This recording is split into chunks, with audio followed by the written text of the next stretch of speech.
Hi, so today I'm going to show you how to use MySimpleShow. MySimpleShow is a really cool website that helps you create your own videos to help explain certain lessons and situations. So first what we're going to do is to log in. To sign up, you have to use your email, make a password, use your name, and then also explain why you want to use MySimpleShow. So like it could be for an educational reason, a fun reason, or for a business reason. And then you have to accept the terms and conditions, and you can subscribe to their newsletters. Luckily, one cool thing that they let you do is you can log in with either your Facebook or your Google account, so that's what I'm going to do. And then okay, I'm logged in. So it takes you to this page that shows you your videos. I have already 2 videos up that I used to test before I made this. One really cool thing that it has is that it can give you examples of videos to make. So one, it could be explain a mathematical formula, or they have different tabs. So you can do a professional video, an educational video if you're a teacher, or you can do a personal video as well. So to go back to my videos, to actually make a video, if it loads, you can create new video and click that. So the first thing you have to do is name your project. So I'm just going to do MySimpleShow Explanation. And then you could pick your own language. I'll stick with English. Another cool thing that it has is if you are doing a project for an educational purpose and you already made a PowerPoint, you can actually upload that PowerPoint onto MySimpleShow and then it will use that as your script. But today we're going to actually write our own script. So now it takes you back to the different kind of tabs that you can use to create a video, and it gives you bunch of different examples. So if you're doing a professional video, you can do like something about explaining your business or like introducing your company, and it also even gives you a blank template to use if you don't have any of the examples that you want. And then they also have educational, which is really good for teachers or students if they have to explain a lesson or explain how they learned something. And then again, they also have a blank video. But today we're going to use personal just to kind of show how it works, because I feel like personal stories and storylines would be probably easiest to understand. So we're going to do, let's send greetings to someone. So we can start by like writing in these little boxes. They also give you examples, which I really like, because sometimes like when you start writing something, you don't really know what you should say. So I'm actually going to use one of these examples just to save time. So let's do, hi guys, greetings from Tokyo, and I'm going to copy it, just put it here, and let's, instead of doing Tokyo, let's do London, just to have something. Okay, so hey guys, greetings from London. And then here's another example that you can use. So let's put greetings from London. After being in London for 4 weeks, I can tell you I love this place. The food is so yummy. Oops. Okay, so that's I should spell that right. So that's just like an example that you can put. And then you can end it with, let's see what they put here. Lots of loves and kisses. I'll put lots of loves and kisses.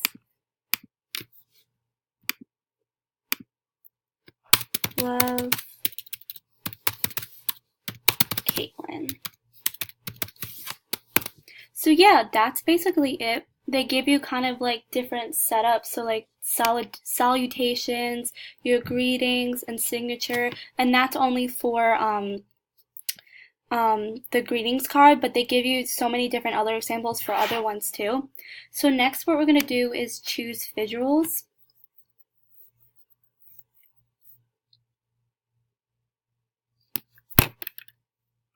Okay, so now what's really cool is they actually can take what you wrote, so like guys, greetings, and London, and they can put it into pictures. So like this would be a picture for London, this would be a picture for guys, and this would be a picture for greetings.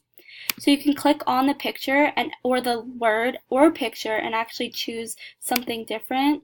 So let's say you'd rather do, actually we're to stick it with this one. And then greetings could be, a handshake. And then if you want to change something up with London, let's say you want to do the Big Ben. So that could be something you can do. And then you can also go down here and you can drop this blue box onto a new keyword. So let's say I'll do 4. And then it'll give me the letter 4. And then you can also add that into picture as well. And then you can do the same thing here. So lots of love.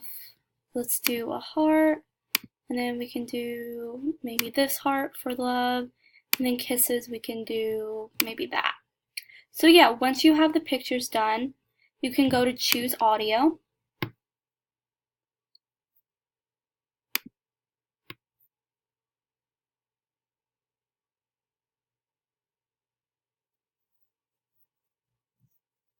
Okay, so now they can actually let you like pick your speaker, but unfortunately a lot of this website you have to like get an actual, like you have to buy an account or buy something to get all these other cool features, but it will let you record your own voice clicking this button, or you can actually pick your own speaker.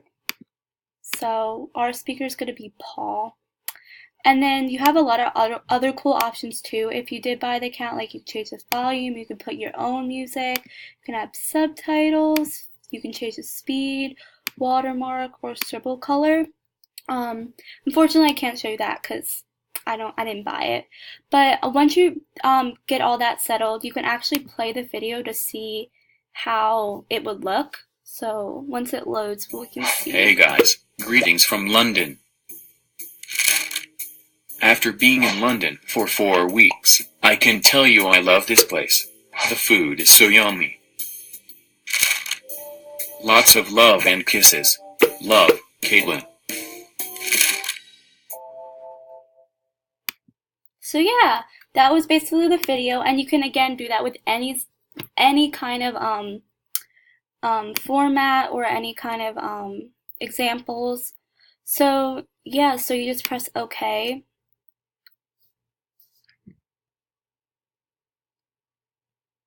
And your video is done, and you can actually like leave the browser and it will email your video. You can upload it to Facebook, Twitter, Pinterest, Google. I'm sure you can upload it to YouTube. It shows you your scripts. So next I want to actually talk about the privacy settings.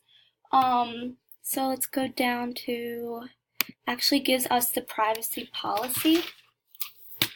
So I read through it, and a lot of so one of the things that it talks about, if I can find it here, is personal data is always in compliance with the applicable data protection regulations. Let's see, it's always compliance with applicable data protection regulations, and particularly with the general data protection regulations. It also says that it can store our data for as long as you are making use of our relevant service, but then it will delete it when we are done. And then another one it says is that it can treat our personal data confidentially, and it doesn't forward it to third parties, which goes with COPPA. One of the things that it said in the COPPA video is that the website must not disclose info to third parties, so I thought that was really cool that it goes with that. And then the last thing I found though is that overall nobody can guarantee complete protection, as internet-based transfers essentially have some security gaps. Let's see if I can find it. Yeah, here it is. Nobody, however, can guarantee complete protection, as internet-based data transfers essentially have at least some security gaps. So like that I found was a little iffy, because it was saying that there isn't complete guarantee protection.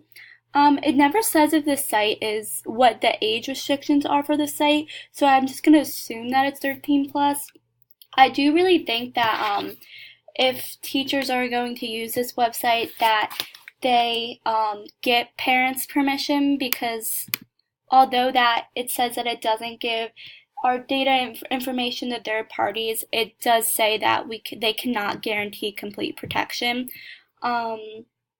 So yeah, it also requires registration as well. So like I had to put in my email, your name, everything like that. So yeah, I think definitely parent protection, parent should be involved. Okay, and then lastly is the ISTE standards.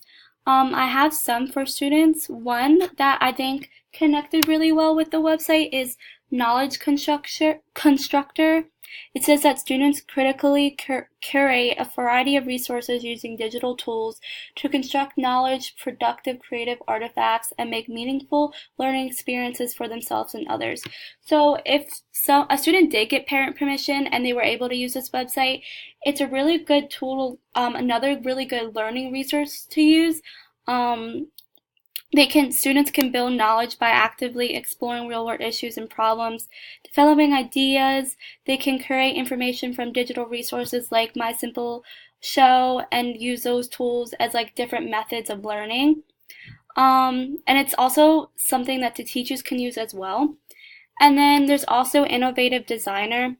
Students use a variety of technologies within a design process to identify and solve problems by creating new, useful, imaginative solutions. So by creating these explanation videos, it's a really good creative new way to either refresh the information that you learned, or maybe they can show other students. Um, students know and use deliberate design process for generating ideas, testing theories, creating innovative artifacts, or solving authentic problems. So it's just another way for them to generate ideas and design different things. And they can use digital tools to plan and manage a design process, which MySimpleShow is really good at doing, because you can use the examples as a way to design different like learning styles. And then lastly is the integration techniques. So I figured that teachers can use these explanation videos to maybe teach lessons. Like they have the educational examples to use. So let's say like either in a small group setting, the teachers can use this to help explain a mathematical formula, or like introduce a chemical substance, or just something like that. Maybe like literature, or like maybe they're learning about a famous person. So that's really good to use. It can also introduce different topics as well, and it can also, I think, assess students' understanding over the topics. They can watch the videos and maybe do a project on the videos that they watched and see what they learned. The kids can also use this for projects or presentation as well, as long as they get parent permission. I think it's a really good it's a different way for them to use different learning styles, because not everyone wants to write a paper or, draw and make a project. Maybe they can use the technology and use these videos and show what they have learned. So yeah, I think that's everything that I needed to touch on. And yeah, this is My Simple Show. I hope you enjoyed.